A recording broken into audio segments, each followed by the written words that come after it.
وأحد الكبار يلعبون. هل نشاهد الفريق المغمور يتفوق عليه ونصف المباراة على وشك أن ينتهي؟ هذا فاول ورأسية. ما أجمل هذا الهدف، ما أجمل هذا الهدف.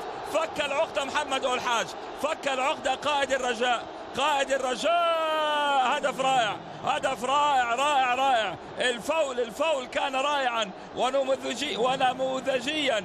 ويا خسارة على فريق شباب الريف الحسيمي اللي صمد 46 دقيقة ولم يصمد بعدها الثواني المتبقية. 1-0 1-0 للرجاء بإمضاء محمد الحاج. يتقدم القائد، كرة نفذها بابا توندي على رأس محمد الحاج. يا سلام، ارتقى ولعبها، ولا أمل للحارس ولا للدفاع. طالما اللاعب المتقدم يتمكن من الكرة ويرتقي أعلى من الجميع فلا أمل للمدافعين ولا لحراس المرمى. وبعد أن انتهت الدقيقة تقريبا بزيادة بعض الثواني، 1-0 للرجاء، 1-0 للرجاء. نعم، محمد الحاج يسجل الهدف رقم 26 للرجاء، هدف التقدم